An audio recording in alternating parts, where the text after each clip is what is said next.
Достар, ассалаумағалейкум. Біздің YouTube каналда жаңадан рубрика.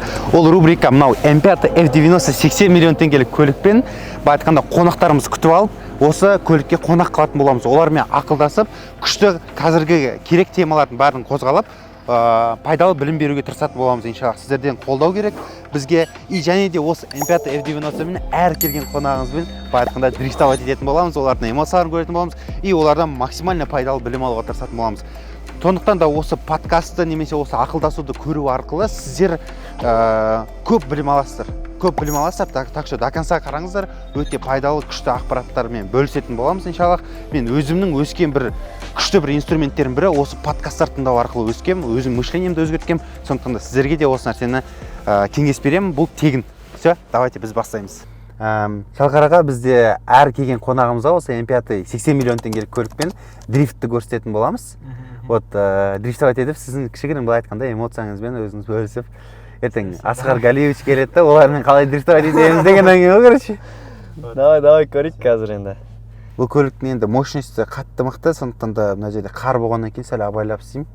Сіз уайымдамаңыз, бәрі жақсы болады. Мықтап ұстан отырған ғой өйтіп. Ана жақта төбеде ұстап алдым бар екен. Мықтап ұстанып отырайық енді, не болса да. Спортивный машина ғой, спортивный бизнес седан. Несінің өзі дерзкий да? Как положено ана. Денең жатады екен да? Положено. Қалай өзіңізге BMW қалай? Mercedes или BMW? Мерс қой енді. Сіздер неме бені? Мен мақтап Mercedes таңдай бересіздер. Бұл кісіде өзінде Мерс бар, Ешка, последний кузов. Мен де Мерседесті подкаст десем, қасым шақырам иншалла. Вот. Өтіп атса, сіз қосыз по-любому примерно. Бұл жерге не керек? 2 GoPro мен петличка керек болды. Басқа ештеңе керек.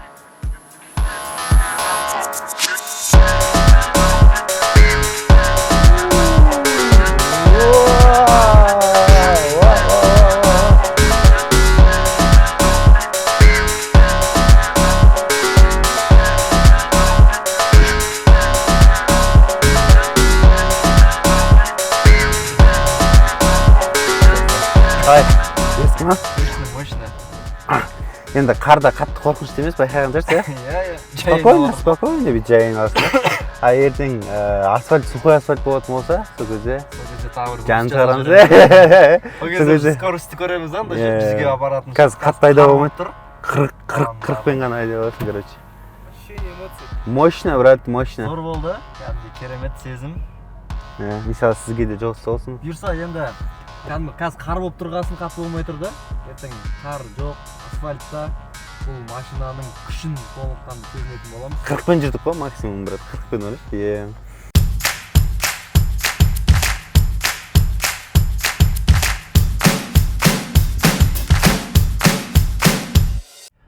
Достар, ассалаумағалейкум. Бүгін бізде қонақта біздің каналға Шалқар ағамыз келді. Біз бүгін Шалқар аға туралы және бүгін бір теманы ашып талқылайтын боламыз. Қызық болар деп ойлаймын. Шалқар аға, өзіңіз туралы кішігірім инфо. Ассалаумағалейкум баршаңызға. Мінекей Қасым бауырымыздың YouTube каналына да қонақ болып келіп қалдық. Керемет көңіл күй, настрой. Менің енді есім Шалқар Қайратұлы. Өзім осы Алматы облысы, Талғардікімін. Жасым 25-те. Қазіргі уақытта кәсіппен айналысамыз. Біз сол білім беру саласында, инфобизнес саласында жұмыс жасаймыз. Эксперттерді, блогерлерді продвигать етеміз. Солармен совместный жобалар жасаймыз. Сол кішігірім ақпарат. Енді командаға келетін болсақ, командада 50-60 қызметкер бар, бірге жұмыс жасаймыз. Аллаға шүкір. Жалпы біздің бұл форматымыз бірінші формат болып тұр. Көліктің ішінде жүргізу форматы. То есть көліктің ішінде өзімізге де қызық болып тұр. Көліктің ішінде подкаст форматы. Неше түрлі адамдар келеді деп ойлаймын. Әлі біздің көлікке қонақ болып M5 F90 80 миллион теңгелік студия ғой бұл, брат. 80 миллион теңгелік студия. Сол, сондықтан да ұнаса обязательно лайк басып бізге тіркеліп қойыңыздар. Шалқар аға тіркеліп қойыңыздар Инстаграмына. Біздің қысқаша айтатын болсаң, Шалқар аға менің досым, ағам, бір жағынан серіктесім болған. Қазір де жұмыс жасаймыз. Бұл кісімен бірге біз бір жарым айдың ішінде 330 миллион теңге рекордный запуск жасаған болатынбыз.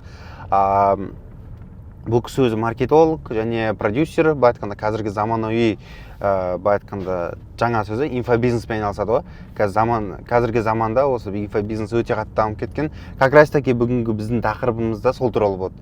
Инфобизнес жалпы қалай біздің Қазақстанға кіріп келе жатыр, және де инфо-цыган деген нәрсе пайда болды, өзіңіз білесіз қой, инфо-цыган, инфобизнес пен инфо-цыганның айырмашылығы, ертең біздің Қазақстанның болашағына бұл қалай әсер етеді, соның барлығын талқылап, біздің осы көріп жатқан оқырмандарға көптеген советтер, көптеген білімдер алады деген үміттемін. Сондықтан да бізді қарап, әр сөзімізді мұқият тыңдап отырыңыздар. Сәттілік сіздерге. Керемет, бастайық онда. Жалпы біз инфобизнес саласында 330 миллион теңге тапқан адамыз. Инфо-цыган мен инфобизнестің айырмашылығын басында айта өтсеңіз өзіңіз. Жалпы инфобизнес дегеніміз, ол енді инфобизнес деп ол общий айтылып кетті ғой, как бизнес ретінде ше. Но былайша айтқан кезде ол бір ақпаратты бір адамға жеткізу, бір ақпаратты бір адам сатып алады да, мысалы ше. Мысалы, бір адамның опытын, бір адамның тәжірибесін, ол курс форматында, ол видео форматында, ол кәдімгі сабақ форматында, кітап форматында, кәдімгі мысалы сатылып жатқан кітаптардың өзі ол инфобизнес бүйтіп айналып келгенде, оның ішінде белгілі бір ақпарат бар. Біз сол ақпаратты кітап күйінде аламыз. Bir сөзбен айтқанда ақпаратты біз қабылдап жатырмыз да әртүрлі форматта. Соны айналып келгенде общий сол саланы инфобизнес саласы деп айтады. Инфобизнес сол ақпаратты сату именно бизнес. Сол арқылы кәсіп жасау, сол арқылы бизнес жасау. Енді бұл білім беру саласында келеді, соның ішіндегі бір үлкен салаға. Біз енді соның ішінде жалпы инфобизнестің өзі екіге бөлінеді. Ол мен өзім солай бөлем, біреуі 18 плюс және 18 минус деген сияқты. 18 плюс дегеніміз ол в основном ол жақта именно табыс табуға бағытталған көбіне салалар кетеді да. Именно ақша табуға бағытталған, қосымша табыс көзі, ақша там бизнестер деген сияқты кете береді да. Ал 18 минус дегеніміз ол жақта көбіне біз не туралы білім беру, ОБТ, КТЛ, ниш деген бар, например, бар. Одан бөлек ағылшын тіл курстары, енді ол всегда да үлкен кісілер жүре береді, но в основном кішкентай кезде мысалы сол секілді бөлінеді да, 18 плюс 18 минус деп жасаймыз. Енді біз қазір көбіне сол 18 плюс аудиториямен жұмыс жасаймыз. Яғни белгілі бір население бар, сол адамдар қосымша бір нәрсені үйренгіп ақша тапқысы келеді. Ол может дизайнды, мысалы қазіргі заманауи мамандықтар, дизайн, таргетолог болғысы келуі мүмкін, болмаса бір тендер саласын үйренгісі келуі мүмкін, сен өзің айналысатын маркетплейс саласын үйренгісі келуі мүмкін адамдар ше. Бірақ ол адам өздігімен, мысалы ол информацияны ютубтан аннан-мыннан алуына болады, бірақ ол информация не актуальны болуы мүмкін, болмаса жүйеленбеген болуы мүмкін ше. Жүйеленбеген болуы мүмкін. Ал инфобизнесте соның барлығы жүйелі түрде адамға как бір дайын құрал ретінде беріледі да, и сол эксперттің білімі ретінде, практика ретінде жүйеленіп беріледі да. Соны курс деп айтыламыз да. Болмаса ақпарат деген ол интернетте де тұр, анда да тұр, мұнда да тұр. Одан бөлек қосымша курстарда не болады? Куратор болады, например. Енді адамдар айтуы мүмкін андай, ол интернетте де тұр ғой, ютубтан қарап үйрене беріңдер деген сияқты. Ол жақта ютубта ютубта енді жүйеленген білім жоқ негізі. Андай өйткені ескі білім болуы мүмкін, болмаса қалай болса сен ол экспертті білмейсің да, ал курста енді бірақ енді курстың ішінде де айту керек та, оның ішінде сапалысы да бар, сапасыз да бар. Мысалы сапалысы инфобизнес пен инфо-цыганстан айырмашылығы. Енді осы жаққа келейік. Жалпы цыганство деген нәрседен шығып отыр да, бұл жерде әңгіме ше. Жалпы цыган деген кім деген нәрсе ғой. Енді мен өзім былай қараймын да, ол бір саланың маманы емес, өзі күні кеше ғана сол нәрсені істеді да. Мысалы мен бүгін таргет үйрендім да. Бірақ мен ол жақта белгілі бір нәтиже жасаған жоқпын, көп нәрсені практика жүзінде өткізген жоқпын. Аламда сразу үйретіп бастаймын ғой. Өзім әлі оны білмеймін де толыққанды. Ол жақта нәтиже де жоқ менде, үлкен опыт та жоқ, үлкен кейс та жоқ. Сразу аламда үйретумен айналысып кетемін да менше. Онымен айналысудың орнына ше. Мысалға біздің қазіргі үлкен ағаларымыз бар, кәсіпкерлер мысалға, иә. Сол кісілердің барлығы мысалға бір нәрсені үйретші дейсің ғой, менторым болыңызшы деп айтамын. Мысалы мен өзім ағам бар, кәсіпкерім бар, кәсіпкер мықты ағам бар да, миллиардта оборот жасайтын. Сол кісіге айтамын, аға мен менторым болыңызшы, мен сізге төлейін деймін ғой. Ол кісі айтады, ей бауырым, менде ондай білім жоқ әлі дейді. Ол миллиардер, брат, миллиардер, маған айтады, менде ондай білім жоқ. Мен қазір бір нәрсені саған дұрыс үйрете алмай қалуым мүмкін дейді. Қайта бүйтіп қарасаң, білімі мықты болып тұрған адамдар либо қарапайымдылық таныта ма, ол кісілер мысалға үйретпейді. Олар конкретный традиционный бизнеспен айналысады. Ол жақта да бар ғой, ұстаздық деген нәрсе бар. Мысалы там бізде өзіміз универден аннан-мұннан білім алдық қой негізі. Мысалы ол мысалы сен ол кісілер кәсіп істемесе де үйретіп жатыр да, например, мұғалімдер бар да, біз олардың білімін алып жатырмыз ғой. Олар сонда инфо-цыган ба? Олар инфо-цыган емес пе? Мысалға қоғамда сондай ой бар да негізі, мысалы ше, ол ананда мынанда инфо-цыган деген сияқты соған келтіре береді да негізі. Мен өзімде ойымда солай, мысалы, если адам бір нәрсе үйретпес бұрын, ол бір салада белгілі бір уақытын арнау керек. Сол салада нәтиже жасау керек. Реально, мысалы ше, сен ақшаға емес, былай-ақ үйретіп шәкірттер шығару керексің да, мықты адамдарды дайындау керексің. И сол ұстаздық жол деген ғой, бұл ұстаздық жол ғой, ұстаздық жол таңдау керексің да. Содан кейін міне барып, уже үйретіп не істеуге болады да. Ал енді бұның мынандай тұста бар, онда не үшін тегін үйретпейсіңдер деген нәрсе бар да. Мына жақта ше адамдар енді айтады ғой, онда не үшін тегін үйретпейсіңдер деген сияқты ғой. Біріншіден, ақпараттың былайша келгенде құны жоқтан негізі, мысалы ше.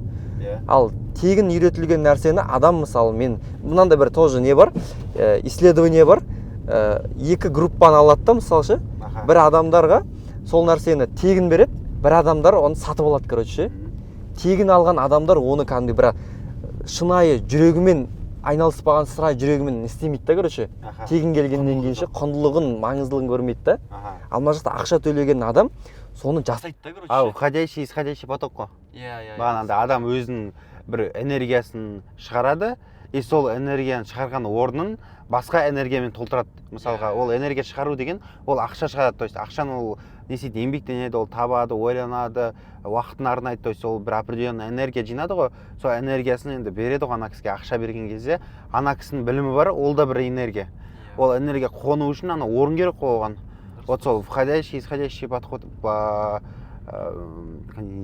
поток, сол ғой, в общем. Маған оны осы жақта тоже бір ағам түсіндіріп берген. Ол адамның реально құндылығын білген кезде, білімнің құндылығын білесің да, реально төлеген кезде. Ендігі сұрақ, инфо-цыган деген кімдер? Сол бағанағы информацияны, получается, тез оқып алған. Өзінің опыты да жоқ, практикасы да жоқ, тәжірибесі де жоқ. Алады да ол. Біреудің болмаса бір ақпаратты алады да бір жаққа сатады да, короче, түсіндің ба? Ал өзінің ортада ешқандай қатысы жоқ та, например, ше.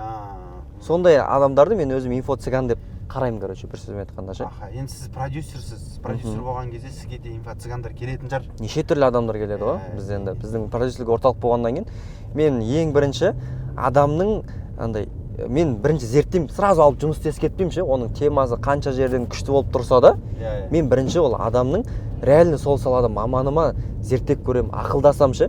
Басқа сол салада мамам жүрген адамдардан сұраймын ол туралы ше. Мынау қандай, реально ма, білімі, шәкірттерін алдырамын кәдімгідей ше. Олармен өткіземіз, сенімнен туғаннан кейін ғана мен енді продюсер болғандықтан мен просто алдым тупо жарнамалау емес. Мен өзім соның жолын жүріп өтем да, бір сөзбен айтқанда ше. Ол сен маған үйретші деймін бірінші. Сен маған түсіндірші, маған үйрет бірінші. Мен көріп алайын бұл нәрсені ше. Сіз в тему кіріп кетесіз. Мен в тему кірем.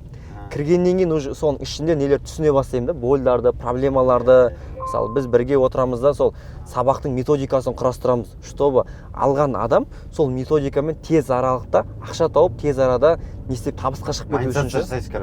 Мысалы. Содан кетеді да бұл жақта система. Оны мен реально подтверждать ете аламын, потому что бұл кісі менің продюсерім болған кезде, бұл кісі менің продуктымен толықтай танысып, ішіне вникать еткізіп, біліп, скатта қонып, да, фотоларда бар. Бірге жүріп, бұл как будто мен продюсер емес, мен бір партнерім сияқты болды да, именно сол саладағы. Бірақ на самом деле оған, о кісінің қатты қатысы болмаса да, ол адам сату үшін ол продукты толықтай өзі біліп алу керек жақсылап негізінде. Сол мәселе бойынша.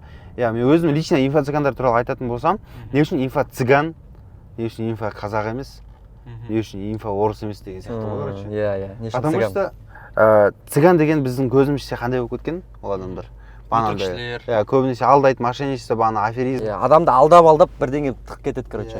Сол инфо-цыган деп содан шыққан ғой негізінде. Осы инфо-цыган, инфо-бизнес деген нәрсе, мысалы әлемдегі топ, допустим, 30, топ 10 дамыған елдерде ондай инфо-бизнес деген нәрсе жоқ дейді да.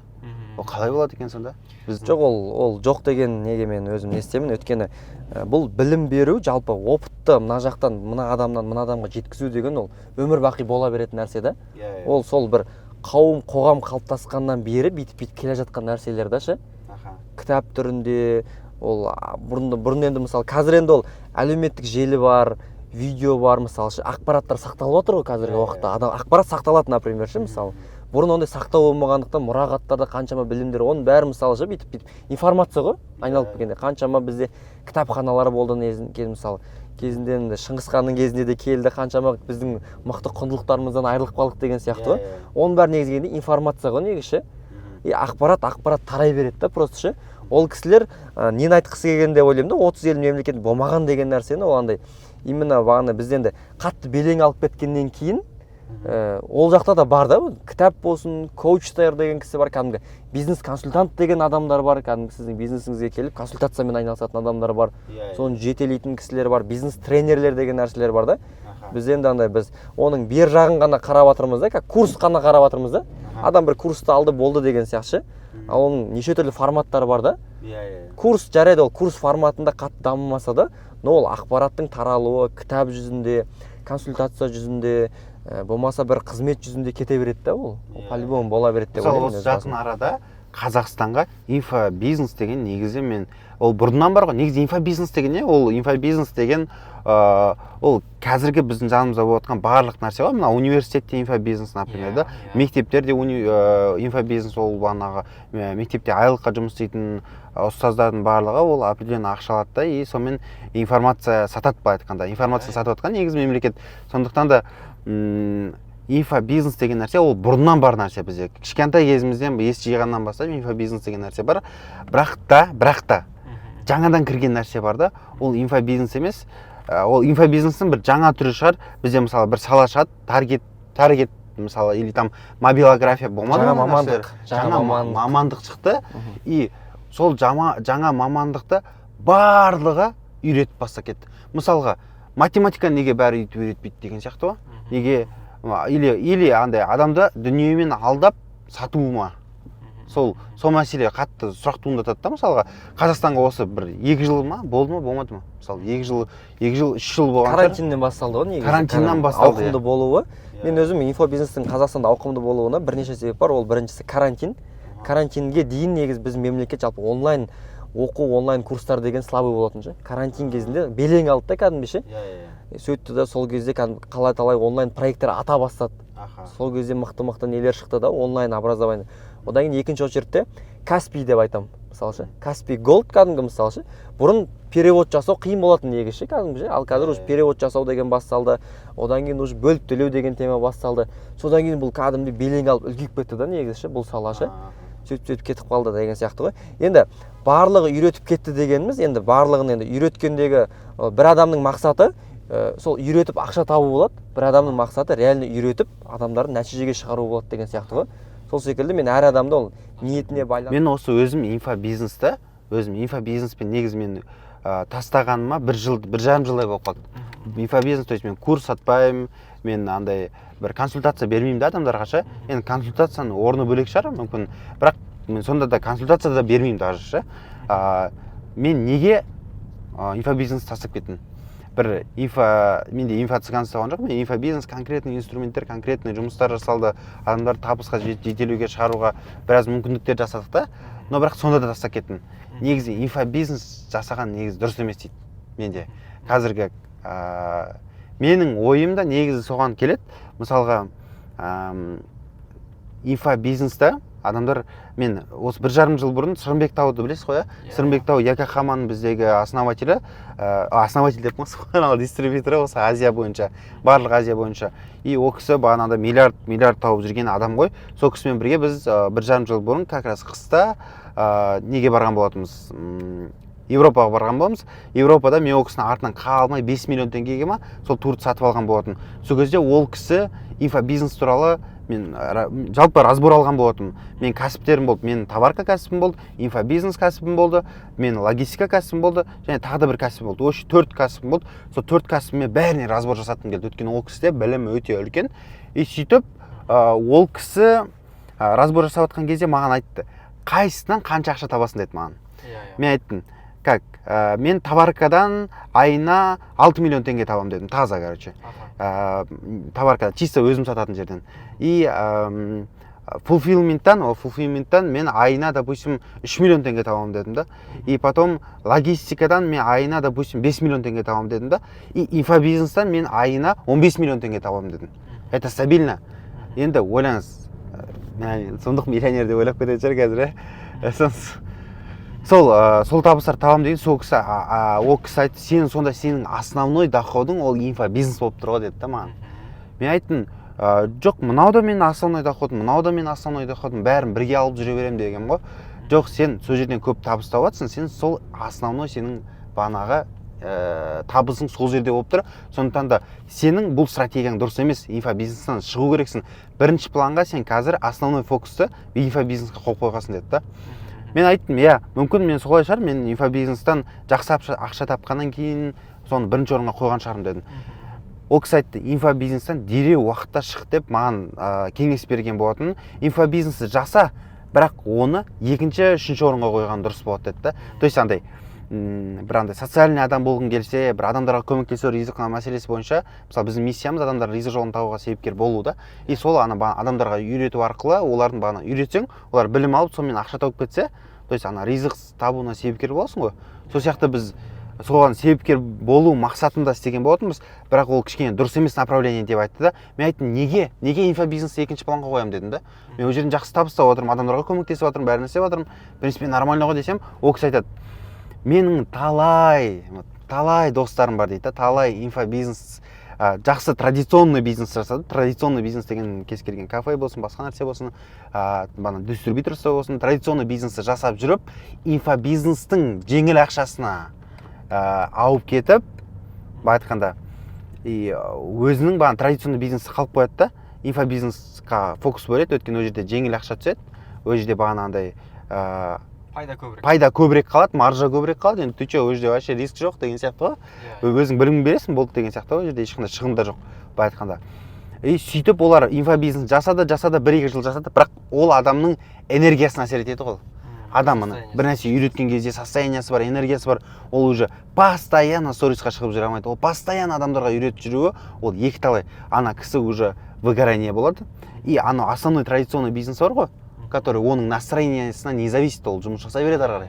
Сол основной традиционный бизнесі уже өліп қалды, өткен уже конкуренттермен бүйтіп жүрген еді ғой бұрында, жарысып, мен мынандай нәрсе қосам деп. Ал қазір оның традиционный бизнесі түсіп кетті да, өткен ана жерде оның конкуренттері неше түрлі нәрсе істеп тастаған 2 жылдың ішінде. Ана кісі инфобизнесте жүріп, енді анасын дамытамай қалды, фокусы бөлінбей қалды. Короче, енді ол кісі былай қалды. Екі мұрнына екі саусағын тығып, в общем, түксіз қалып қалды, былай айтқанда, и сөйтіп банкрот болды. Депрессияға кірді, ақырында в общем қадалды дейді да. И сондай адамдардың саны шектеусіз көп деді. И мен оған реально сендім, былай айтқанда, просто мен тыңдадым сол кісінің советін, и маған айтты, мен даже не буду дальше разбираться, мен сізді тыңдаймын, все хорошо дедім. Сол күннен бастап бүкіл курстарды, онлайн курстар барлығын жауып тастадым. Офлайн кездесу болсын, онлайн кездесу болсын, бәрін жауып тастадым да, основной фокусты товаркаға қойдым. И ойландым, енді мен блогерлік қабілетім бар ғой, адамдарға түсіндіре аламын, адамдарға сата аламын, былай айтқанда, маркетинг қазіргі заманның несі ғой, былай айтқанда, основной табыс алып келетін жақтардың бірі осы Инстаграм болмаса, мысалы, кез келген заведение болсын, өзі туралы айта алмайды. Енді менің сол қабілетім болғаннан кейін екеуін совмещать ету керек қой, традиционный бизнес пен личный блог. И сөйтіп каталог деген проект шығарған болатын. И ол проект, былай айтқанда, менің настроениеме зависит етпейді да. Бағана инфобизнес ол көбінесе адамның өзінің жеке состояниясына қатты зависит етеді. Сол себепті де ана жерде отырған адамдарға да мен өзім жалпы кеңесім, инфобизнесті основной проект ретінде алмай, оны қосымша адамдарға көмектесу ретінде алсаңыздар болады в лучшем случае. И сөйтіп біз традиционный бизнесті қойдық. Қазір бізде каталог Москвада 10 шақты адамдар жұмыс жасап жатыр. Айына 60 миллион, 70 миллион теңге оборот жасап жатырмыз. В принципе, мен 3-4 күн жатып қалдым осы жақында. Өзіңіз білесіз ғой. 3-4 күн жатып қалып, мазам болмай, ауырып қалдым, үйтіп қалдым. И сөйтіп жүрген кезде де ақша түсіп жатыр да маған. Айына стабильно бір определенный сумма түсіп жатыр. Бұл реально бизнесменнің андай айтқанда, өзіңді реально бизнесмен сезінесің ғой. Ана жерде кеше бір Сұлтан деген бір бауырыммен кездестім, бұрында менен оқыған, Вайлберсте тоже. Бұрында сол ол инфобизнес саласына кіріп кеткен ғой. Айтқанда өзі товаркамен тоже айналысады, бірақ өзі айтқанда минуста да. Бірақ в общем инфобизнес сатып жатыр бағана курстан жақсы сатып жатыр да. Минуста, бірақ жатыр. И ол баланы айтып жатырмын да, брат, қандай табыс тауып жатсың, основной табыс көзі қандай дейді. Основной табыс көзі сторис қой дейді да, короче. Если сторис болмаса, мен ақша таппаймын дейді да. Сол үшін маған каждый день придется придумывать новые истории, новый бір нәрсе шығару керекпін. Мен энергиям болмайды, мен в общем выгорание болып кетемін. Бір айға влогын тастап кетеді, қайтадан уже ақша табу керек қой енді. Выгорание деп тастап кете алмайсың да. Ақша табу керек болғаннан кейін сөйтіп, короче, былай айтқанда вынужденно адамдарға алдап болса да сату керек болады. Сол инфо-цыган деп соны айтады, короче. Егер де ода определенный база жоқ, өзінде база болса да, өзінде пипец бір успех болып жатқан жоқ. Сол себепті де олар максимально сатуға тырысады деген сияқты ғой. Вот. Мен ана кәсіпкер көп үлкен ағалар бар, нелер бар, сол кісілермен де тоже біз отырған кезде осы теманы талқылаймыз да. И ол кісілер енді өстіп айтып жатады да, неше түрлі там өздерінің бизнестері жоқ кісілер бизнес үйретіп жатыр, курстар сатып жатыр деп айтады да. Сол кезде мен былай айтамын да ол кісілерге ше. Сіз сияқты мықты кәсіпкер ағалар шығып сөйлемегеннен кейін, артынан адамды ертпегеннен кейін, айтпағаннан кейін ол кісілер енді сондай адамдарға ілініп жатыр деп жатырмын да, короче. Сіздердің солардың орнында сіздер болу керек едіңіздер ғой деп жатырмын да, короче. Мысалы ше, ол реально бизнесі жоқ адамнан емес, реально бизнесі бар адамнан үйренсін қайта. Реально мен өзім там, менде позиция осындай да, если эксперттің реально білімі бар, ол қоғамға пайдасын беріп жатыр, ол не істеп жатса, ол адамдар дамыту керек деген сияқты ғой. Ал бағанағыдай андай өзінің не нәтижесі жоқ, не бір жасап жатқан, жарытып жатқан нәрсесі жоқ. Ондай вообще инфобизнеске ондай кісілерге қарсымын мен, короче, бір сөз айтқанда ше. Жақсы, дұрыс айтасыз. Сол получается бағананда ол кісілердің проблемасы именно маркетинг жақтан қатты хабар болмағаннан кейін өзі туралы айта алмайды. Өзі туралы айта алмайды, сосын олар ойлайды, андай ой бар да, қазір андай да заманда, андай қазір сен өзің туралы айту керексің да, неге ше? Қазірде қоғамда сондай. Сен өзің туралы айтпағаннан кейін олар нашар адамға барып жатыр да, короче. Мысалы ше, сен айтпағаннан кейін, мен мысалы осындай опытым бар, менің тәжірибем бар, мен осы жасап жатқан жобаларым бар, сен көрсетпегеннен кейін, ол кісілер сенен де опыты аз, сенен де төмен адамға қымбат бағаға ұрынып жатыр ғой, бір сөз айтқанда ше. Сол нәрсені түсіну керек та бұл жерде. Қазір сондай заман, қазір медиляция ету керек, айту керексің, өзің көрсету керексің да бұл жақта ше енді. Енді заманың түлкі болса тазы болып шал деген бекер айтылмаған да бұл жақта ше. Шынайы кәсіпкер деген ол қандай адам ол? Любой заманға ол адаптация жасай алатын, тез арада адаптировать ете алатын адамдар ол. Әрдайым білім алып, әрдайым білім алып, үйреніп деген сияқты ол. Трендте жүретін адамдар. Трендте тұрасың, трендте жүресің, сол арқылы сен кәсібің де, бизнесің де жүреді деген сияқты ғой. Енді меңгермесең сен, в общем, заман қала береді да бұл жақта ше. Ақшаң да азая береді деген сияқты. Ақшаң да азая береді. Сол секілді кете береді да бұл жақта. Так, бір сұрақ қойайын деп отырдым, ұмытып қалдым.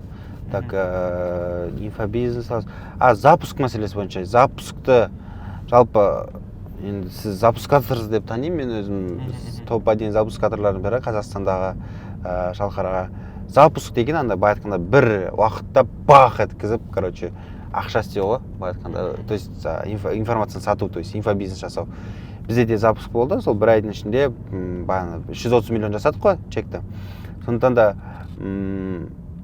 сол запуск бойынша не айтасыз өзіңіз? Жалпы енді запуск дегенде мына жақта ютубтағы түсінбейтін адамдар бар, кішігірім түсіндіріп кетейік. Запуск, прогрев деген нәрселер жалпы не екенін ше.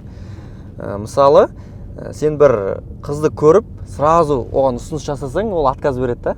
Мысалы, сразу давай үйленейік деп ше, мысалы, қолында сақинаң бар, сразу барсаң, сен кімсің дейді ғой, короче. Сен алмайды да.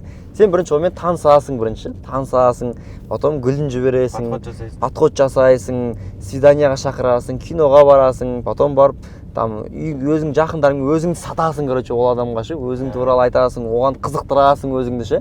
Саған қызығады ол кәдімгідей. Содан кейін барып уже ұсыныс жасайсың, ол келіседі да, короче. Прогревте, запусктың де системасы сондай, короче. Жалпы кез келген адам енді прогревать ету, қыздыру деген нәрсені жалпы солай жеткіземін да, мен ше, қарапайым солай түсіндіріп беремін да. Сол секілді любой өнім. Ал мысалы iPhone-ның шығуының өзі запуск. iPhone-ның өзі шығу запуск та, мысалы 6-7 ай бұрын уже басталады, прогрев басталады. Мысалы iPhone 16-ның, мысалы қазір iPhone 15 тренд болып отса, iPhone 16-ның бір видеолар шығып кетеді, байқамай, короче, осындай там слив болды деп ше, Apple компаниясында слив болды дейді. Потом осындай былай болады екен, аудитория содан бері кәдімгідей размышлять етіп, бір-бірімен не істеп, короче, өздерінше күтіп, вайн түсіріп, сондай келеді да, бір датаны белгілейді, короче. Сөйтеді да, ол сразу келіп, не істемейді, сатып самайды. Ол кәдімгідей андай адамдарға не жасайды, ажиотаж жасайды ше кәдімгідей. Сен деген очередьке тұрады адамдар сатып алу үшін ше. Адамдар сатып алу үшін бұл товар сату үшін очередьке тұрады кәдімгі, адамдар очередьтерін сатады кәдімгідей ше. Сразу ала салмайсың да сен, сразу сатып ала салмайсың бұны.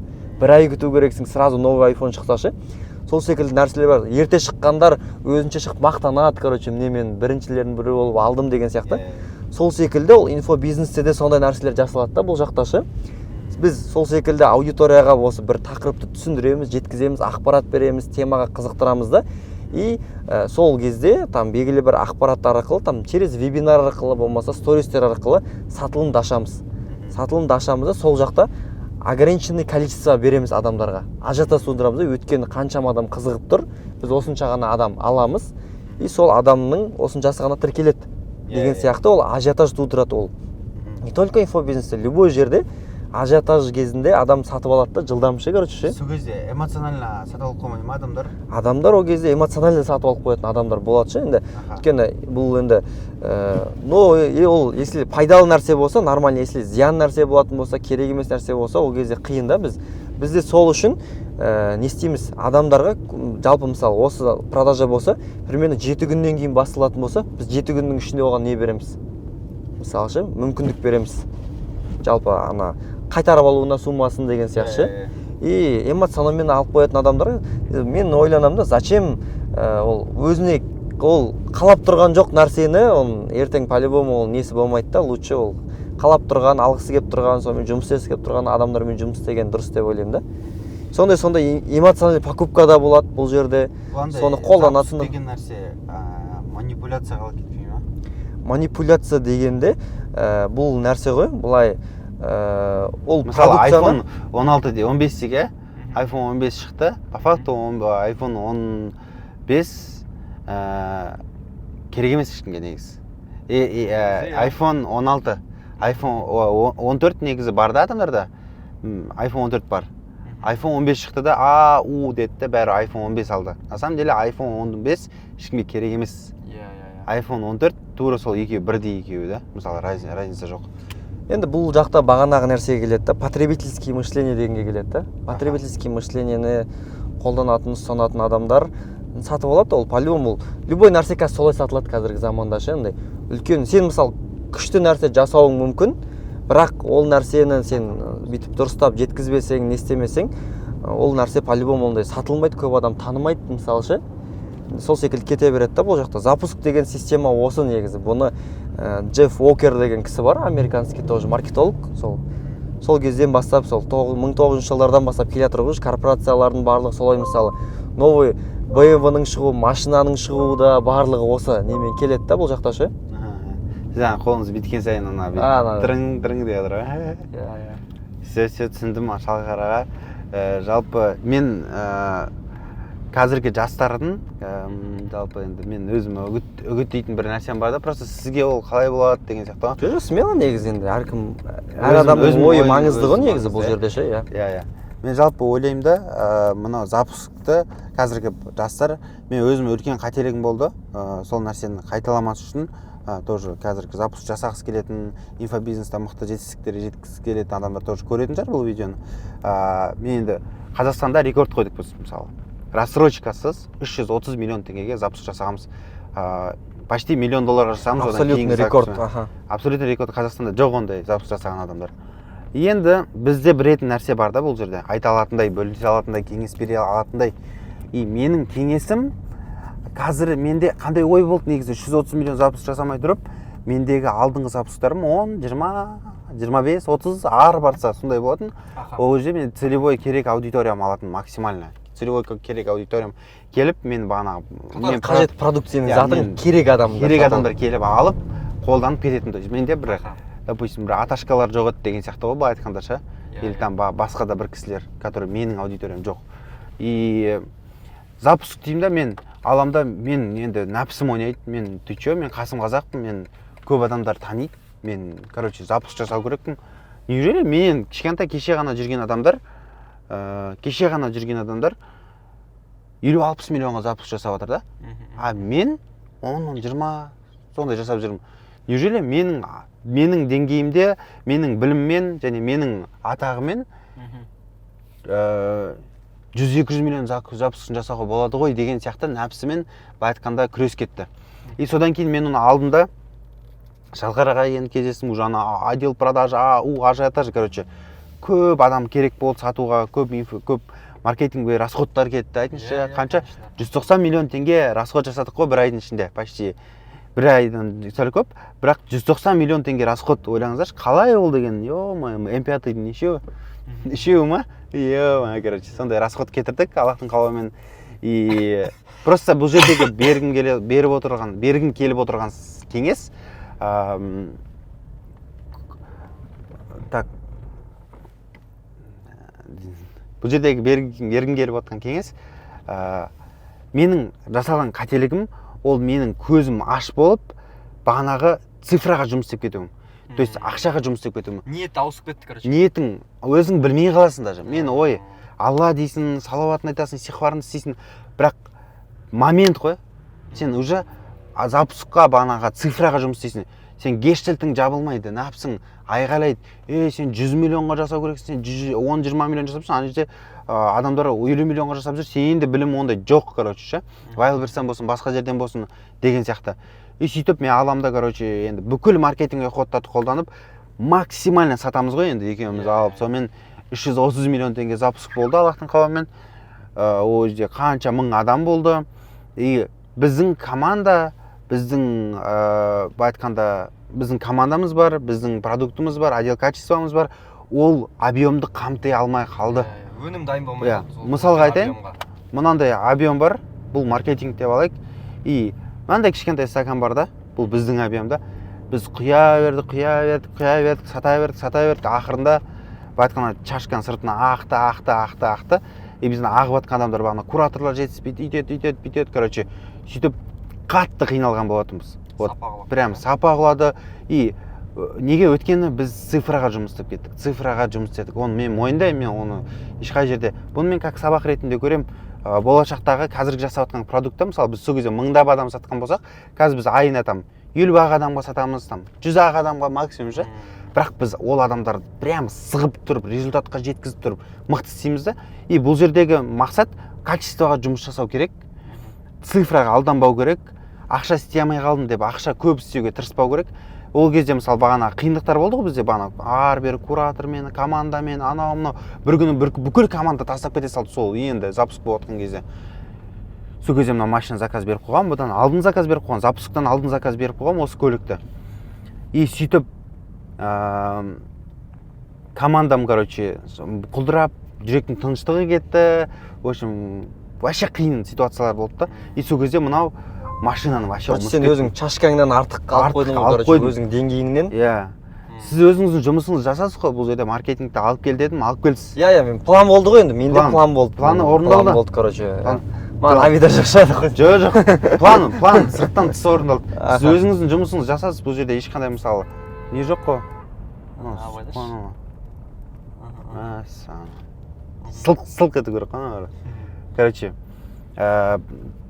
план орындалды, бәрі жақсы. Сізге ешқандай әңгімем жоқ.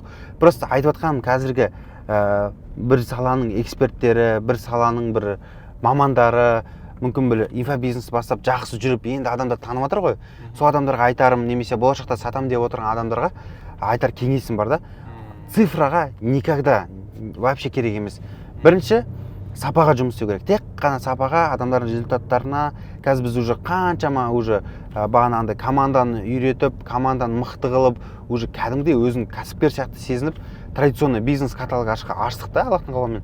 Целый маркетплейс қылып жүрдік. Бұрында бізде бір андай лендинг пейдж болатын болса, просто сайт болатын болса, қазір уже бір IT платформа болып кетті. Біз Астана хабқа кіруге ниетіміз бар, уже план құрып жатыр ғой бәріне. То есть бұл сол сабақтар арқылы осындай деңгейге жеттік. Бұл мен үшін бір хайыр болды да. Бірақ мен үйренген сабағым цифраға жұмыс жасамау, отдел качествомен мықты жұмыс жасау. Сенің продажаңмен бірге көтеріліп отыру керек қой, неше? Сапа, продажа былай. Поток бар ғой. Потоктың примерін айтайын, көбісі біледі ғой енді потокты. Арман Юсуповтың. Ол да жабылып қалды. Неге? Өткен олар маркетингті айырды. Тоже бағанандай болды. Чашка толып кетті, сыртына ағып кетті, көп хейт болды. В общем, ақырында жабылып қалды. олар уже бағанағыдай хейтпен жұмыс жасаған жоқ деген сияқты ғой. Біз уже хейтпен жұмыс жасап, уже отдел качествоны қойып, адамдарды қойып, қазір Аллахтың қалауымен жақсы результаттарға жетіп жатырмыз. То есть кез келген компанияда болатын қателік негізінде бұл нәрсені мен как бір бизнестің бір бөлшегі деп білемін да. То есть олсыз бизнес жасалмайды деген сияқты, короче. Өзің андай көтере алмайтын шоқпарды беліңе байлама деген сияқты нәрсе келеді ғой айналып келгенде. Қазақ деген сол кезде айтып кеткен саған ғой. Сол кезде айтып кеткен ғой біз ғой енді түсініп жатқанын. Вот сол айтар кеңесім сол, мен адамдарға цифраға жұмыс істемеңіздер. Запускта бір 100 миллион, 200 миллион деп қуып кетпеңіздер. Былай айтқанда арттарыңызға, шамаларыңызға кішкене қараңыздар да, реально сол адамдарға мен разы қыла ба? Ертең сосын адамдармен спорт етпей, былай айтқанда дұрыс жұмыс жасау қабілеті бар адамдар бетіңе сені түкіру мүмкін. Инфобизнес болғанымен оңай ақша болғанымен, оңай ақша емес негізінде. Егер де сен осылай качествоға жұмыс істейтін болсаң, адамдар результат шығаруға жұмыс істейтін болсаң, инфобизнес оңай ақша емес ол. Қиын бизнес негізі по факту екінің бірі вообще андай. Любой адам жасай алмайды оны ше. Кімге оңай ол? Ол анау бағанағындай информацияны бүйтіп сатып, курс сатып, былай айтқанда качествоға бармайды да ше. Олар ұзаққа бармайды, олар жабылады, по-любому жабылады бір күн ше. Сондықтан да вот егер де кәсіп бастаймын десеңіздер, каталогыңызды жүрген ба? Иә, смело ғой. Сен андай ұялатын продукт емес қой. Сен ұялмай андай кәдімгі жарнамалау керексің да айтып отырмын ғой. Сол сен де айтпағаннан кейін кәдімгі бүйтіп ше, адамдар болмайтын курстар сатып алып жатыр да неге ше? Пайдасы жоқ ше. Пайдасы жоқ бизнеске инвестиция салып жатыр деген сияқты ғой.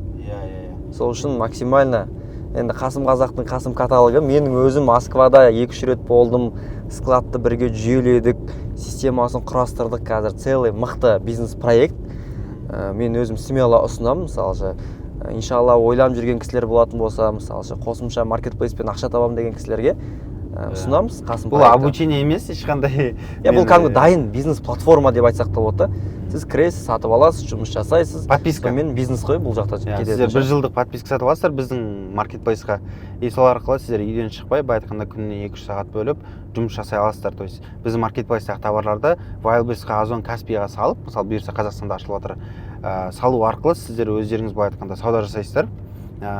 Үйден шықпайсыздар, базарға барып келудің қажеті жоқ, закуп жасаудың қажеті жоқ. Негізі аналогы жоқ проект қой негізі. Аналогы жоқ, иә, вообще Қазақстанда да болсын. Бұл қандай кезден шықты? Бұл адамдар риск жасайды ғой, саудамен айналысатын адамдар рискі бар. То есть бір товар сатып алады да, есатады, ол товар өтпей қалады да, сөйтіп ол не болады? Былай айтқанда излишек болады да, минусқа кіріп банкрот болады. Вот сол үшін біз бизнес стратегия ойлап таптық, который бір адамдарды минусқа кіргізбейтін. То есть минусқа товарлары бүйтіп қалқамайтындай. Олар былай айтқанда өздерінде жоқ товарды алып, былай айтқанда сатады. Бұл пәтуа бөлімінен бағанағы біз көп сұрайды енді, өзіңде жоқ товар сатуға бола ма, болмай ма деген сияқты. Біз бұның бәрін ақылдасып, біліп, қаншама адамдармен ақылдасып, пікірлерін бағанағы ислам дінінен, исламнан хабары бар адамдардан сұрау арқылы ғана бұл істі бастаған болатынбыз. Өйткені бұл бұндай сауданың түрі бар. Өзіңде жоқ товарды алып, былай айтқанда сауда жасау. Просто бұл жерде посредник Wildberries қой, и біз. Сондықтан да клиент сразу төлеп қоймайды ақшасын. Бұлар клиентке товар жеткеннен кейін ғана ақшасын алады ғой. Сондықтан да бұл сауданың түрі халал болып саналады. Сондықтан да достар, ортада гарант бар ғой. Ортада гарант бар. Сондықтан да достар, егер де саудамен айналысам десеңіздер, можете обращаться. Ішінде полный обучение барлық біз тегін береміз. Ол біздің интересімізде, егер де сіздер сауда болса, біз маркетплейста да сауда болады. Сондықтан да давайте залетайте, Инстаграм бар. И бізде Шалқараға бұның өзінің продукты, бұл кісі мықты эксперттерді өзін шығарамай жүрген бағанағындай, өнімі мықты. Реально, мысалы, өнімі мықты болса, мысалы, халыққа пайдасы тиетін, кәдімгі сондай бизнес проекттер болатын болса, біз оны алып, жалпы масштабқа шығуға көмектесем ғой, мен бір сөзбен айтқанда ше. Масштабқа шығуға көмектесем. Иә, маркетинг жағын қолға аламыз, сату жағын қолға аламыз, полный подключ аламыз. Мен типа алып кіріп кете салмаймын да, любой проектке ше, мен ол проект халыққа пайдалы болу керек, халяльный болу керек деген сияқты нәрселерін қараймын. Содан кейін барып қана уже біз кіреміз да, кәдімгі ше. Мысалы, өтіріктен, пайда бермейтін, болмаса лохотронный курстар вообще біз сатпаймыз. Жалпы ол андай, мен өзім бірінші көзім жеткіземін да, ол нәрсенің реальный екеніне ше. Содан кейін ғана барып кіреміз. Если сондай жақсы бизнес идеялар болса, жақсы франшизаға упаковать ететін проекттер болса, тоже біз алып, мысалы, сенікі бизнес проект қой, мысалы, сол секілді франшиза, партнерство сияқты ұсыныстар болатын болса, біз соны алып, упаковать етіп, нарыққа, масштабқа шығаруға под ключ көмектесе аламыз бұл жақта енді. Иә, бұл кісі енді мен өзім продюсермен жұмыс жасамаған болған дейін мен үшін продюсер деген нәрсе ол білмеймін, мен өзім особо қатты жұмыс істей алмаймын ол адамдармен ше. Бірақ Шалқар ағамен танысып, Аллахтың қалауымен істесіп бастаған кезде, Аллахтың қалауымен бұл кісі енді тек қана мен жұмысым мынау деп қатып қалатын адам емес. Істейтін болсаңыздар енді. Бұл кісі көп адам менсіне бермейді, бірақ кез келген адам продуктын алып деп жұмыс істей бермейді. Бұл мақсаты бұл жерге бұл өзінің бана несін сату деген. Уақыт, энергияны сен салғаннан кейін андай ұзақ уақыт қарайсың да кәдімгідей, кәдімгі үлкен жобалар болса деген сияқты ғой. Бұл кісі енді мен андай тек маркетинг жағы емес, кәдімгідей мен продуктке кірем, андай біз полноценный партнер боламыз ғой. Сол адаммен кәдімгідей екеуміз бірге бизнесті жасаймыз бір сөзбен айтқанда ше. Өйткені жауапкершілікті де общий аламыз. Бірге, например, проблемный клиенттер болатын болса, оған да жұмыс істеуге тоже күшіміз саламыз деген сияқты. Келіскенге неге байланысты кете береді да барлығы ше. Мен сіз түсінім Шалқарға вообще күшті подкаст болды. Инфобизнес туралы тағы кішігірім ақпарат айта өтейін. Мен жалпы өзім былай айтқанда өзім ютубтан үйренген адам. Мен мамам бар ғой, мен мамам туған мамам. Мамам бүйтеді ғой, бір күн звондайды маған. Айдархан, өшін мен бір күшті бір тренингқа бардым. Короче, и маған сол алтын сатуды үйретеді екен. Маған бір 500 мың теңге, 550 мың теңге обучениеға керек дейді ғой. Тың еткізіп өзім есмесем, короче. Бұл қалай болады екен деймін ғой. Мамаға айтам, жалпы мам, сіз жақсылап зерттейсіз ба ол адамды? Ол адам шынымен маман бекен, ол 550 мың теңге сізге не берейін деп жатыр, ол кішкентай ақша емес, ертең ол айтқанда сіз ойлағандай болмай қалуы мүмкін деп. О кісіге берген менің кеңесім, мен айттым, о кісіден сатып алмай қойыңыз. Егер де түсінікті, егер де бір андай реально көз жетіп тұрып сатып алатындай маман болатын болса, онда болады. Мен жалпы ойлаймын да, білімді қай кезде алу керек? Білімді негізінде адам бір определенный пикқа жетеді ғой. Мысалы сіз мұқтаждық туындайды ғой бір. Болды, сол саланың пигіне жетті да, ары қарай асамай тұрған адамдар сол ары қарай білім алып, миллион, 2 миллион, 5 миллионға болса да ала берсін да. Олар ары қарай дамиды сол арқылы. Ал который адамдар ештеңе білмейтін адамдар, оларға инфобизнесқа кіру жалпы, курс сатып алып немесе басқа нәрсе істеу, ол я бы не посоветовал. Мен мамама айттым, мама алмай ақ қойыншы дедім. Мен қарамаймын да дедім ол кісінің ше. Просто алмай ақ қойыншы, не үшін мен алмай ақ қойыншы дедім. Мама айттым, егер де сіз реально алтын сатумен айналысқыңыз келсе, мен бүйтіңіз, сіз алтын сататын бутиктар, базарлар бар ғой дедім. Сол жаққа жұмысшы болып. Сол жаққа барып жұмысшы болып орналасыңыз дедім. Бұл Руслан Берденов ағам советі да мысалға да. Жұмысшы болып орналасыңыз, зерттеңіз. И сол жердің, сол кәсіптің, мысалы бір кімге любой бір адамға жұмысқа кіресіз ғой, сол кәсіптің саласын өзі тегін еще сізге ақша беріп үйретіп береді дедім да, короче, алтындарды қалай различать ету керек, қалай сату керек, анау бәрін үйретіп береді дедім да. Тегін ақ еще сізге еще ақша береді сверху дедім да, короче. Сондықтан да сіз солай жұмысқа кіріп алыңыз, и сол кәсіптің дамуына үлес қосыңыз дедім да. И сол кәсіптің дамуына үлес қосып бүкіл стратегияны біліп алатын болсаңыз, сіз потом барып екінші бутикті аша берсеңіз болады. То есть ол сізге фокус қояды кәдімгідей, и сізге реальный результат береді. Мен өзім де солай үйренгем, мен ютубтан қарап үйренгем, мен вайберстан сауда жасап, SMM-шік болып. Мен де SMM-шік болған ғой, 50 мың теңгеге. SMM-шік болып 150 мың теңге жұмыс істеген мысалы да, киім сату магазиніне модель болып танитын адамдар көп тоже. Мен модель болып жұмыс істеп, еще SMM-шік болып сатуды үйренгем, сатуды үйрену арқылы мен онлайн саудамен айналысып бастағам, потом оны ютубтан қарағам. То есть негізі успешный адамдардың кейстары бір определенный курсты оқып бай болып кету деген кейстар өте аз. Бұл жерде андай нәрсе ғой, адам өздігімен ізденіп үйрене алатын қабілет болу керек адамда ше. Өздігімен ізденесің информацияны. Осы нәрсе көп адамда жетіспейді ғой неге ше. Өздігімен ізденіп, өздігімен соны жасау деген сияқты нәрсе ше. Мысалы мен өзім андай сондай нәрселерге өте жақын адаммын да. Өздігімен всегда іздену, қарау, тауып ал. Мен мысалы өзімде SMM не істедім, бірақ мен вообще тоже ютубтан мақалалардан, орыстардың ютуб видеоларынан көрем, и Қазақстанға жасап көрем сразу ше, соны ше. Сразу практикада. Көресің практика, сонымен кете береді да нәрсе ше. Мысалы мен осы жақында ғана өзім былай айтқанда обучаться ете бастадым. Өйткені мен өзімнің пигіме жеттім да, өзім патологыма жеттім да.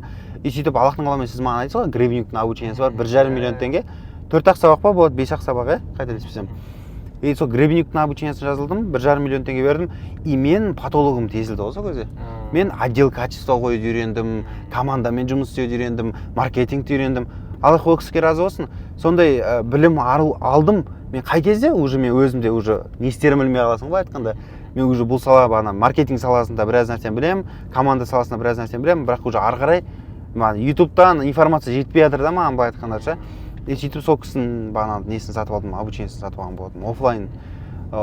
Сөйтіп біраз білімді арттырған болатынмын. Сол үшін біздің тоже кеңесіміз, егер де сіз бір істі бастаймын десеңіз, бір определенный инструментті алып жасап көргеніңіз дұрыс болады. Иә, бір істі мен де сол айтамын, андай бизнес бастағысың келсе, сразу товар алып пытырлатып, аренда алып, минусқа кіріп керек емес. Лучше бір жерге мен көп жас бала жазады да, не істесек болады, қалай бизнес бастасақ болады, сізде курс бар ма деп айтамын. Мен курс үйретпеймін деп айтамын да ол кісілерге ше. Саған мощный совет, сен бір жерге бар да, сату маманы бол деп айтамын ше оған ше. Сен сол бизнеске SMM-шік бол, сату маманы бол, сол жақта жүріп үйрен, ішкі кухняның бәрін зертте, қара, сол жақта сен өстеймін да дальше, сату маманынан кейін роб бол, одан кейін маркетолог бол, мен мысалы өзім 50 000 теңге зарплатамен SMM-шік болып бардым. Мен содан кейін не істедім, мен жауапкершілік көбірек ала бастадым өзіме ше. Мен алдым да, давайте таргетті мен жіберейін дедім да, таргетті алдым короче. Таргетті үйрен, таргетті жібердім. Давайте блогерлермен мен келсін дедім. Давай фото видеоны мен өзім алайын дедім да. Сөйтіп бір зергерлік магазинде 50 000 теңге SMM-шік болып бардым. Артынан уже ол менің артық жауапкершілік алып атқанымды, дамып атқанымды көрді да. 4 айда мені директор қылды. 4 айда маған директор, сен маған өзі айтты да, Шаке, сен дамып атқаныңды, компанияға үлес қосып атқаныңды байқадық. Давай сені директор қылайық деді ше. Мысалы, ол бір история, директор болайық деді. Сосын ол бауырымыз бөлек логистика компаниясын ашты да, мысалы ше, мен директор болдым. Мықты сотрудниктерді өзімен бірге алып кетті, маған новичоктермен қалды. Сосын логистика бизнесі енді қиын бизнес қой, негізі сол кезде Яндекс курьер деген жоқ етін. Сосын ол бауырымыз кішкене бизнесте проблемалар болып, кішкене зарплата кешігіп, короче, бизнес тоқтауға тура келді, бізді де тоқтатуға тура келді деген сияқты ғой. Сол бизнесте бір бауырымыз не болатын, сол зергерлік бұйымдарды әкеп беретін поставщик болатын ғой. Поставщик болатын. Сол поставщик маған келді, короче. Давай бірге бизнес жасайық деді да, маған доля ұсынды кәдімгі бизнеске. Мен сонда өзімнің білімім мен опытым арқылы уже бизнеске доляға кірдім ғой. Ешқандай ақша салмай. Ешқандай ақша салмадым. Солай басталдық, сонымен уже кәсіп кетті, бизнес кетті деген сияқты. Сондай кейстер көп та өмірде ше. Мысалы андай курс ұсынса, қалай компанияның директоры болу керек деген сияқты. Ол болмайды ғой бәрі, дұрыс па? Сіз оны үйренгеннен кейін бәрі оны сіз конкретно өмірде қолдана алмайсыз да. Сол себепте сіз конкретно. Сосын мысалы мен уже андай ақша тауып үйрендім, қабілетім қалыптасты, бірақ белгілі бір по-любому андай базовый білім толықтыру үшін мен уже дальше курс алып бастадым да. Мысалы ше. Конкретно потолокқа жетсіз ғой өзіңіз. Потолокқа жеттім, уже түсінгеннен кейін барып курс алып бастадым да, дополнительный ше. Иә, міне осы біздің жалпы адамдарға айтқымыз келіп отырған видеодағы основной мақсатымыз осы болды. Адамдарға түсіндіру. Дұрыс, егер де сіздер оқуыңыз келсе, білім алуларыңыз келсе, онда сіздер бірінші өздеріңізге жауапкершілік алып, сол саланы ізденіп, қарап, барып, эксперт үйретіп жатыр екен, экспертке ответственность лақтырып, сіздер ешқандай результат көрсетеміз. Иә, мен любой жерде айтамын, адам дело во мне деген нәрсе бар да, жауапкершілік менде ше. Адам қай кезде өзіне алады бүкіл нәрсені. Мысалы, сенің бұлай өмір сүріп атқаныңа мемлекет кінәлі емес, ата-анаң кінәлі емес, жақындарың кінәлі емес ше. Олар сайын сол деңгейге жеттің да, мысалы ше. Даже ана нәрсе айтады да, сен 30 жасыңа дейін сен системадан шығып кетпесең дейді да, матрица деген айтады кәдімгідей, крысиный бега деген сияқты ше. Содан шығып кетпесең, дальше ол өзің кінәң дейді да, короче. 30 жасқа дейін ол сен енді детский травмаң анау бірдеңе болуы мүмкін дейді да. 30 жастан кейін ол это уже осознанный выбор дейді да. Ол сенің өзіңнің таңдауың. 30 жастан кейін сен если кедей болсаң, сен өзің соны таңдап тұрсың да. Сол сенің таңдауың деген сияқты ғой. Сол секілді всегда айтарым, кеңесім жауапкершілік алу керек. Адам өзіне жауапкершілік алса, бүкіл нәрсе менде. Жауапкершілік алады, сол кезде ғана адам өсе бастайды да, мысалы ше. Менде де бағана мысалы SMM-шік болып ғана отыруыма болатын еді да. Просто там сал қойып, там, но мен өйтпедім да, мен ізденгім келді, өскім келді, жауапкершілік ала бастадым да. Иә, содан кейін кете берді да, жауапкершілік алдым. Мен қанша курс алсам да, мысалы ше, мен кейбір курстарым бар, сатып алдым, бірақ қарамадым да ше. Қарамағаныма ана адам кінәлі емес қой. Мысалы, курс алдым, қарамадым, ол жерде практика жүзінде қолданбадым, бірақ оған оны курсты сатқан адам болмаса не кінәлі емес та. Мен өзімде де кінәлі ше, мен значит соны алып жасамадым да. Жасап көрсем нәтиже болады да. көбісінде де көп хейтте де осы нәрседен болады да негізі адамдарда ше өзіне жауапкершілік алмайды, өзі жасап көрмейді, мысалы сол жердегі білімді ше сразу алады да там курсты волшебный палочка деп ойлайды неге ше, олай емес та. Курста неде сен по-любому алдың, саған негізгі білімді берді, бірақ жасау, жүргізу әркім қабілетіне, оның оған дейінгі несіне байланысты. Мысалы курсқа келген адамдар да ойлайды да, бір адам сразу бір айда атып кетеді, мысалы бір айда фук етіп результат жасап кетеді, бір адам аз результат жасайды. Екеуінің себебі неге дегенде, екеуінің соған дейінгі несі әртүрлі болып тұр да. Жоқ, ниет емес, оған дейінгі тәжірибесі әртүрлі болып тұр. Ана адамның ше аты кеткен адам оған дейін қаншама жыл әртүрлі бизнестердің басын шалып көрген адам болуы мүмкін да. Ол келді да сразу результат берді, короче. Вот осы нәрсе ғой. Иә. Ал ана адам келді, оған дейін вообще опыты болмады да. Тупома. Иә, но ол 6 айдан кейін 1 жылдан кейін атуы мүмкін. 6 айдан кейін 1 жылдан кейін атуы мүмкін да, короче. Пайдалы болып тұр ғой. Иә, ол по-любому білім пайдалы болып тұр да негізі ше, бұл жақта ше. Білімді құнсыздандырмау керек та бұл жерде ше. Если ол реально адам нәтиже алып жатса, ол арқылы там өзгеріп жатса, басқа адамдар да өзгеріп жатса негізі ше, ол жаман деген нәрсе емес та, бұл деген сияқты ше. Иә. Типа өзің алу керек та. Мысалы, мына біздің қазіргі подкаст емес, бұл бір айтқанда ақылдасуымыз адамдарға беріп жатыр қой. Бұл тегін мына информацияны адамдар көріп, реально пайда ала алады да ше. Мына көрді подкастты ше. И реально адамдарға пайда алып келеді да мынау ше.